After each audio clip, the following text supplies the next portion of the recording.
Hello, my name is Abigail and welcome back to Polyglot Progress. I recently asked you to send me your questions about me and about language learning so that way I could answer them for a Q&A video, and I got so many responses. So I'm going to be responding to some of those over the coming weeks, but today I wanted to respond to some of the ones that I saw getting asked more frequently or are things that I get asked on my videos all the time, starting with when I first got interested in learning new languages and what triggered that spark. I've talked about this a little bit previously. I feel like I have always had an interest in language as a concept and in the idea of learning and knowing more than one language. As a kid, I used to make up my own languages. Of course, they didn't necessarily follow actual conlanging rules. It was really just me being like, okay, what words do I need right now to be able to say whatever it is that I want to say? And then making up words and then probably making up a new word for that concept again later when I forgot the original word. Before I learned to write in English, I actually made up my own writing system so that way I could keep track of information from the TV shows that I watched as a kid, which just in general tells you a lot about the kind of kid that I was and who I am now, I think, as well. I know I've talked about this before on here, but I was also obsessed with the Muzzy commercials as a kid and really frustrated that my parents didn't raise me to be bilingual. This wasn't a frustration in the sense of like my parents spoke other languages and I was upset that they didn't teach me. Both of my parents are monolingual, but those Muzzy commercials made it look like the parents could just pop a VHS tape in and their kid would end up being fluent in another language. So I was really mad that my parents didn't decide that I was going to be raised to speak French or Spanish or something like that as well. I thought that at the age of like 5 or 6 or however old I was way too old to learn another language, so I was mad that I missed that opportunity. And I was really excited when we started having Spanish class in school in first grade, even though I think they were maybe like once a week, once every other week. I really don't remember them being that frequent, but I was really excited to be getting exposure to a new language and actually be learning words in a new language. And one of the things that I disliked the most about my new school when my family moved to Connecticut was that Spanish classes started later on, so I wasn't going to be learning a language anymore. Honestly, I'm still a little bit sad about that. I could have been learning Spanish from first grade onwards, but because my family moved, I stopped and then started again in 6th grade with very basic Spanish. Again, like a once every 2 weeks kind of thing. I don't know why schools feel like that is a good idea. And I only even had that for a year. So that's why I didn't end up learning Spanish to a conversational level or even a solid beginner level until I was in college, even though technically I first started learning Spanish when I was probably about 6 or 7. But even though my family moved, that love for languages really did stick around throughout my childhood. Between, I think it was 3rd and 4th grade, maybe 4th and 5th grade, I checked out the Muzzy Italian tapes from the library and I spent my summer trying to learn Italian. Again, it didn't work, but I was really excited that I was learning these words in another language and having those moments of being able to understand another language. And all throughout elementary and middle and the start of high school, I tried pretty unsuccessfully to learn various other languages, just using whatever I could find online or at my library. And all of that led me to my junior year of high school when I feel like I had my first successful self-study with a language, which was with Esperanto. So overall, I think an interest in language and in language learning has always been there for me. And the more time that I spend learning languages and using other languages and learning about language, the more reasons I become interested in learning more languages and improving the ones that I already know. I really love this next question because it's honestly something that I have never necessarily explicitly thought about in this way. And that is, what does success look like for you in language learning in 20 years? A particular number of languages, high level of fluency in any, just having fun along the way, some mix of the above. I thought about this for a long time and I kept going back and forth on it. And I think in the end, my answer is that it's a mix. And it's also sort of none of the above. I initially felt like I was going to say that in 20 years, success for me would be having improved the languages that I'm currently studying and to feel like I know those to a pretty high level, not necessarily a C2 exam for all of them or C1 level for all of them even, but just to feel like I can comfortably speak them and read in them and use them, and to also have learned several other languages, but I actually don't know if that's true. I think really for me, success success is just being content. And that feeling of being content could come from what I just said, from having studied the languages I'm currently studying to a high level and learning several others to a high level as well. But it could also mean starting a lot of new languages and maintaining my level in the ones that I'm currently studying. It could mean studying some of the languages I'm currently studying to a really high level and completely abandoning one of them. It really just depends on what my goals and my hopes end up being over the next 20 years. I currently really like all of the languages that I'm studying, and I have reasons that I'm learning them or looking to improve them, even if those reasons are as simple as they bring me joy or I want to read a book in that language. But if I stop having any sort of love or connection with that language, or just feel like I really want to prioritize something else, then deciding to drop that language won't make me unsuccessful in my eyes. At that point, forcing myself to learn the language to a really high level and forcing myself to maintain that level feels more like being unsuccessful to me. And similarly, the languages that I want to study right now in the future that I haven't already studied might change. There have been languages that I really thought would be some of the next ones that I would get to that I'm no longer really interested in studying at all. And there have been others that I learned about that now I'm super interested in studying. And things shift around. If I decide that I want to take a job in a new country where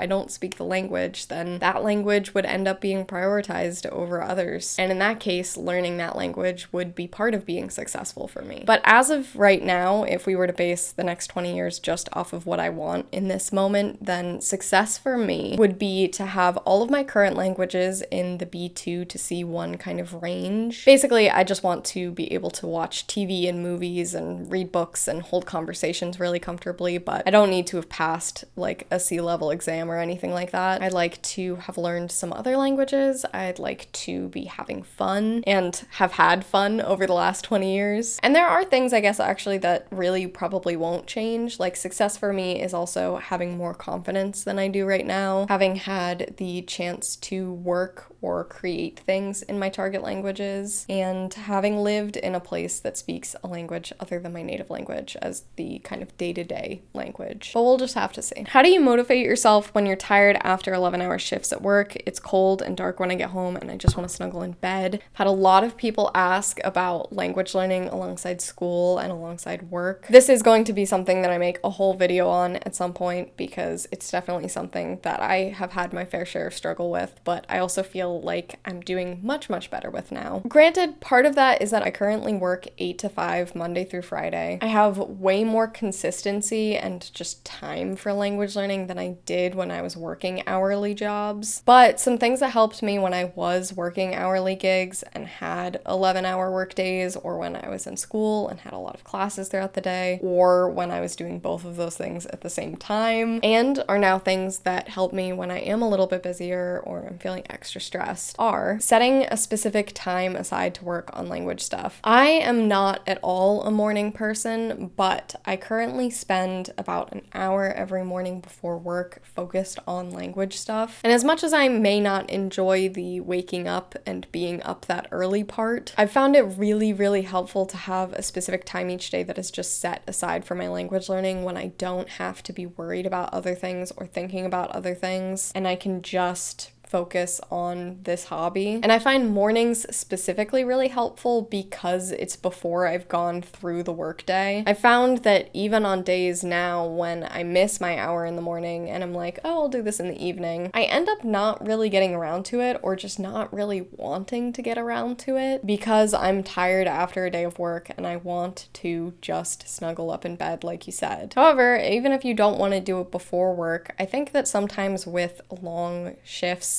long days of school, whatever it is, the hardest part can then just be getting started with other activities. I know for me, after a long day of things, when I'm feeling worn out, I might be interested in doing things, like I might want to read a book to relax, but just after this long day, I'm like, it's so easy to just sit here and scroll around on my phone though. And so again, having a specific time set aside for language learning makes it so that you have a time where you have to start, and that little bit of showing up to just try to start start can end up making it a lot easier, because once you get started, you realize that it's not so bad and it's not as draining and as horrific as your really tired brain may have made it out to be. I'd also really recommend just finding ways to relax in your target language. Watching movies, reading, doing a craft using a tutorial in your target language, or journaling or playing a video game are all ways that you can still get a little bit of contact in with your target language, get to practice reading or writing or some sort of skill, and also get to relax after a really long and exhausting day. And even if you don't want that to be the only contact you have with your target language, I find that sometimes that's enough just to get me started. Like I said, I think getting started is oftentimes the hardest part when it comes to being really tired from work or school or whatever other kind of long day you're having. And so spending a little bit of time watching TV in your target language will give you some practice listening. And then it also might just motivate and inspire you to sit down and study a little bit. And lastly, use your downtime. Things like listening to a podcast while you're commuting, or watching an episode of a TV show while you're folding laundry, or speaking to yourself in your target language while you do the dishes, are all good ways to incorporate your target language into your life, doing things that you have to do anyway alongside work, and that also just make those activities a little bit more fun. Whenever I clean my apartment, I end up listening to a podcast in French or Spanish, and as great as that is for my language learning, it's also just great for me because it's pretty boring to clean my apartment otherwise. And those are all things, as I said, that you have to do alongside work no matter what. So it works to just kind of knock two things out at the same time. I very frequently get asked why I am learning certain languages, so here it is. Here's what drew me in about every language that I'm studying. In general, I feel like my interest is often piqued initially by the sound of a language, and it's just something that intrigues me going into a language. Also, I'm only going to do this for the 6 languages that I'm kind of seriously learning, so I'm not going to include my dabbling projects, things that I hope to learn in the future, or anything that I previously studied and put down. Starting with French,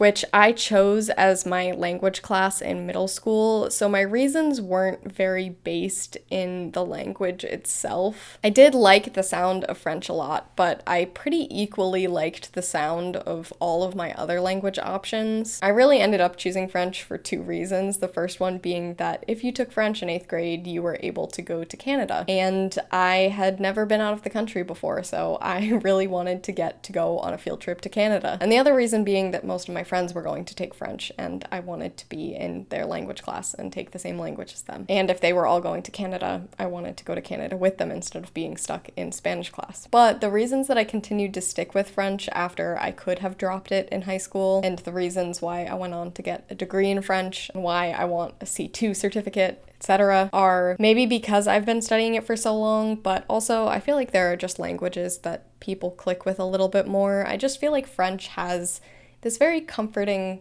home-like feeling to it now for me. The media and pop culture and literature of Francophone countries, and all of the variety there. There are so many Francophone countries with so many different styles of writing and of film and of music. For travel and for all of the people that I have met in Francophone countries or even have yet to meet. Basically, I think just my love of French, and then also just the vastness of the Francophone world and all of the things that I'm able to experience through knowing French. German, I initially started learning because of a friend, and German ended up teaching me that I will never again learn a language just because of a person. I definitely need to have my own ties to a language and my own reasons for wanting to learn a language that are a lot more inherently me and intrinsic. Otherwise, I lose steam and I don't want to keep going. And what has kept me learning and what continues to make me motivated to continue to further my German is definitely music. I love so many German bands and so many German albums, and also, surprise, surprise, the sound. I don't find German to be a harsh language at all, and I actually have a really hard time figuring out why people feel like it is. In my brain, German to me feels like a very soft,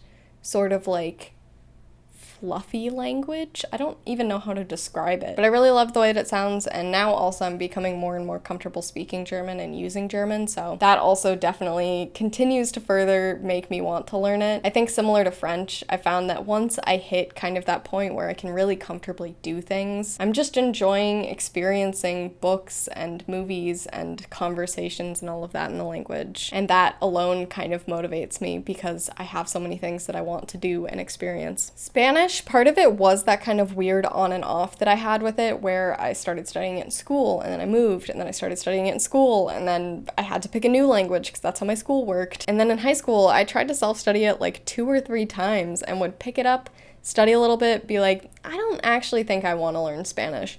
Put it back down, and then come back to it eventually. So part of my motivation was just to finally commit to learning Spanish and finally actually be able to reach a conversational level in Spanish and to be able to use the language without just relying on my French. Plus, there are so many places in South and Central America that I would love to get to visit at some point. And very similar to French, there are so many people who speak Spanish, so many people I can talk to, so many books I can read, so many movies that exist that I can watch and enjoy in the original language. I think Italian, I actually really wasn't motivated too much by the sound of the language. I do really like the way that it sounds, but really I think my motivators were firstly art and architecture. I by no means know very much about art and architecture. I took AP art history and that's like the extent of my art knowledge. But I really love museums. I really love looking at architecture, especially in religious buildings. Again, I don't know too much about it. I'm by no means an architect, but Italy has a lot of sculptures and paintings and museums and buildings that I would love to get to see at some point. And the other big thing is Italian neorealist cinema. I absolutely love Italian neorealist films and even kind of post-neorealist Italian cinema. I like it a little bit less than neorealist itself, but I also really enjoy that. So those were huge motivators going in. I'm currently struggling a little bit with my kind of motivation with Italian. I think partly because so much of my Italian motivation was linked to wanting to get to go to Italy, and I don't really see myself traveling to Italy at any point soon. So I'm kind of trying to figure out what my other motivations for Italian are right now, but those were definitely the things that drew me in to begin with and made me really, really want to actually study the language. Bulgarian is the one I get the most questions about, and really the number one thing that drew me in is just the way that it sounds. I first discovered Bulgarian when I was probably in middle school. Like many people, I went through a pretty big Twilight, Vampire Diaries,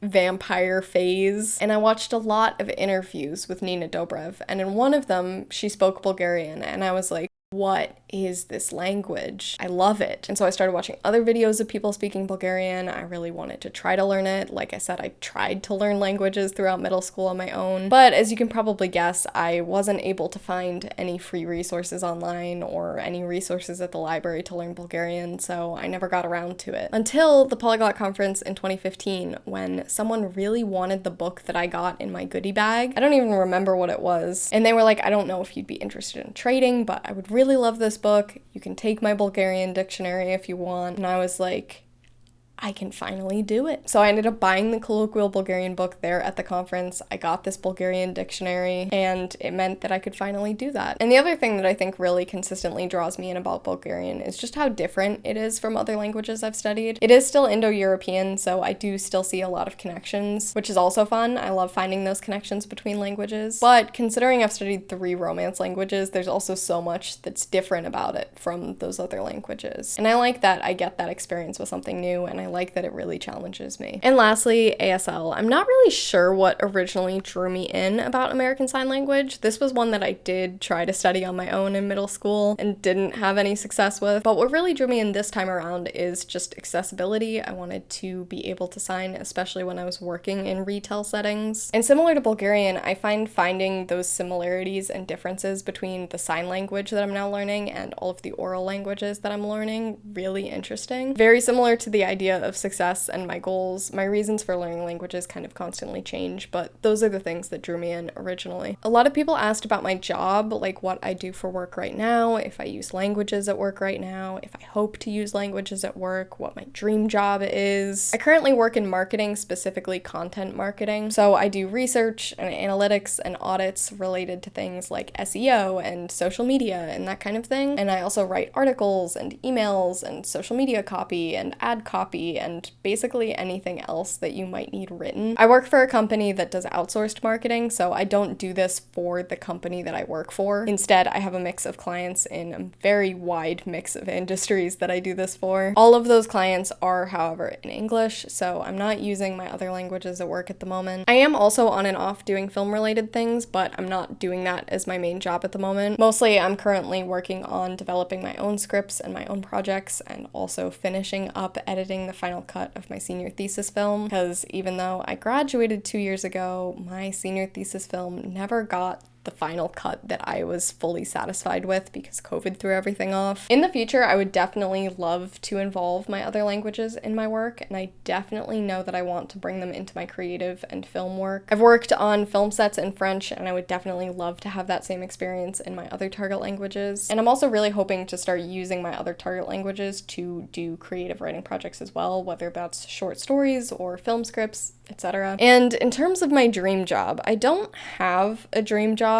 in terms of a specific job title or an actual role. My dream job would honestly be to just get to do whatever projects I want to do and that I'm passionate about doing, and to not have to worry about money at all while doing that. So currently, I'm honestly quite content spending my day writing things for other people and then feeling like I still have the time and energy to work on Polyglot Progress and my own films. What's a popular language you will never learn, and have you ever given up a language because of its politics? I have several popular languages, as in languages that I see people studying often online or that are very widely spoken or there are a lot of resources for, that I don't think I will ever study. I think really just as I learn more languages, the more I kind of see what is realistic for me and where my limits are, and I have a better understanding of the fact that I unfortunately can't learn every single language out there. I have a list on my phone of kind of future languages that I hope to study someday, and as I kind of get a better sense of my personal linguistic future, I have been culling a lot of the languages from that list. And there are also languages that kind of never made that list, just because I don't have that same kind of spark of really feeling like I need to learn that language the way that I do with other languages. But at the same time, I have learned never to say never. I had previously thought that I was never really going to study Spanish, at least not to a usable level or beyond dabbling, and here we are. And also my life just impacts the language that I learn. If I have a career opportunity that involves me speaking another language, I'm probably going to have a lot more interest in prioritizing that language over others. If I become interested in a certain type of cinema, I might be more interested in learning that language. So I always may end up developing those ties to a language, or it may just adjust when I kind of prioritize certain languages. So the answer is yes, there are popular languages that I don't think that I will ever learn, but at the same time, there's no language, I don't think at least, that I am adamantly like, I will never learn this. As for politics, my stance on this is a little bit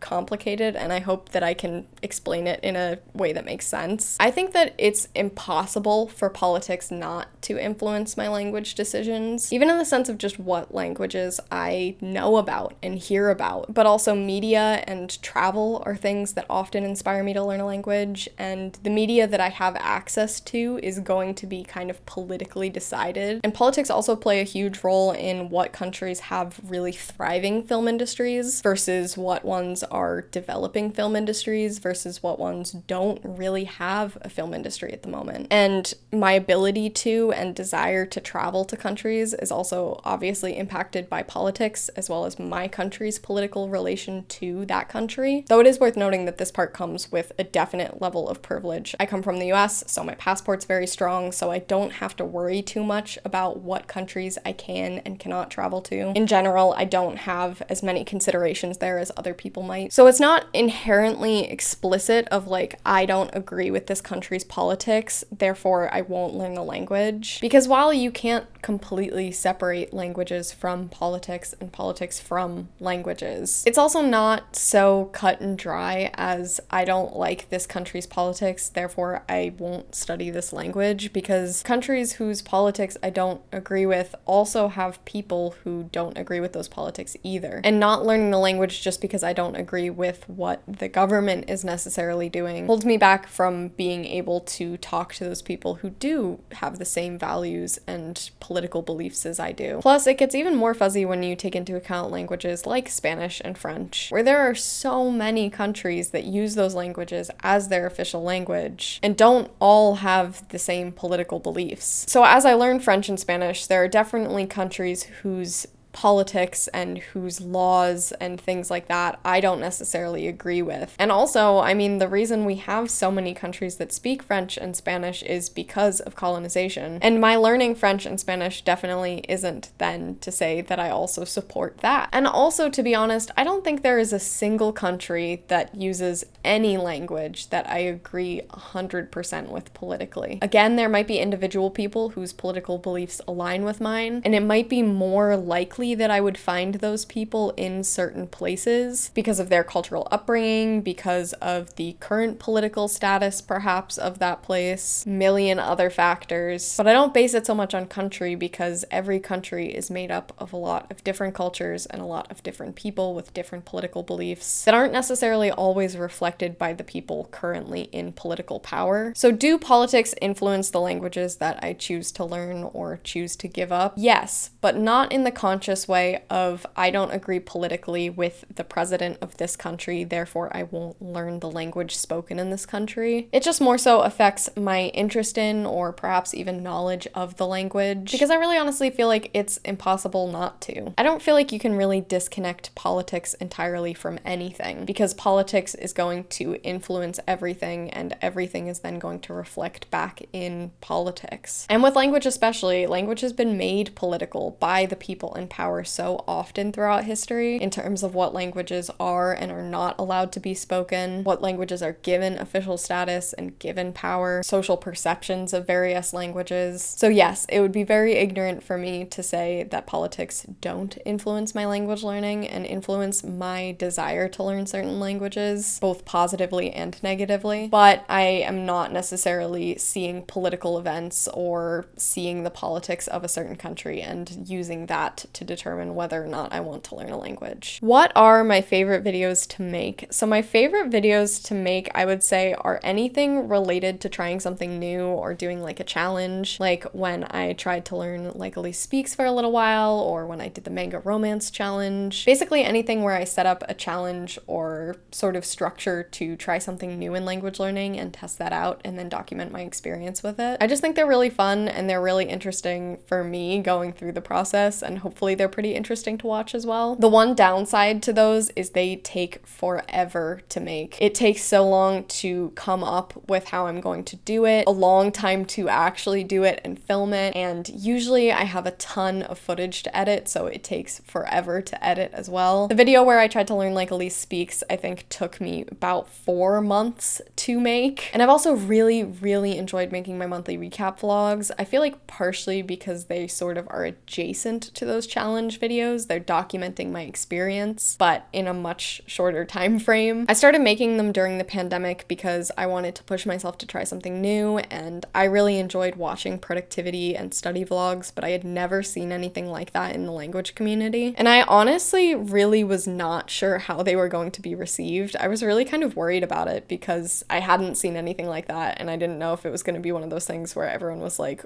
what are you doing? But they've been really well received, and I always get some of the most insightful comments, I feel like, from those videos. I really love getting to hear what everyone is doing each month and talking about the things that we've been working on and just our feelings about the last month. And they're just really fun to make. They really encourage me to study, and I feel like I've learned so much about myself and my process learning languages through talking about it over the course of the month. And they give me a lot of room to be creative and to try new things. The only downside, again, though, is they take a full month to film, obviously, and again, I always have so much footage to edit, usually about 2 to 4 hours worth of footage. This is what the February vlog is currently looking like. So while I really enjoy making them, they're definitely very time consuming. Honestly though, I really do like making all of the videos I make, and I know that sounds cheesy and it's like, I just love what I do, but honestly, any video takes many hours to make and a lot of my time and energy. And honestly, if I didn't enjoy doing it, I just wouldn't. I make videos because I find it fun. So they're all a lot of fun to make, but definitely my favorites are the vlogs and any kind of challenge thing. And lastly, my advice for someone who is learning a language for the first time. I'd like to make a video on this at some point, but honestly, I would just say the number one thing is to be understanding and patient with yourself. And don't feel like you need to figure out the way to learn a language. People's spend a whole lot of time online arguing about what the best method for learning language is, but I honestly feel like it doesn't exist. I think the best method is whatever method is working well for you, whether that is doing mostly immersion stuff or studying with a textbook or being like me and doing a little bit of a mix of everything, just things that I have found over the years work well for me and that I enjoy doing and that help me work through the things that I struggle with in language learning. And so I think the biggest thing to remember as a new language learner is that you'll figure it out as you go along. I'm not saying to completely cut off people on the internet. I have learned a lot from hearing other people's methods for learning languages, but just make sure you don't get caught up in what the absolute best method is or too much in what other people are doing. You'll learn a lot of what works best for you through experimenting and through trying new things. So as you continue to learn a language, you'll learn better how you learn languages. And just in general, don't worry about being perfect at first, both in terms of the language itself and in terms of your language learning. So those are all the questions I'm going to be answering in this video. As I said, I did get a lot more questions. So if you asked me something and I didn't get around to it, I will be responding to you soon. I would honestly love to know any of your answers to any of these questions. You may have noticed uploads have been a little spotty recently. They might continue to be that way for the next few weeks, but hopefully I will be back to every Wednesday soon. I will see you in the next video, hopefully next Wednesday, and until then, remember, practice makes progress.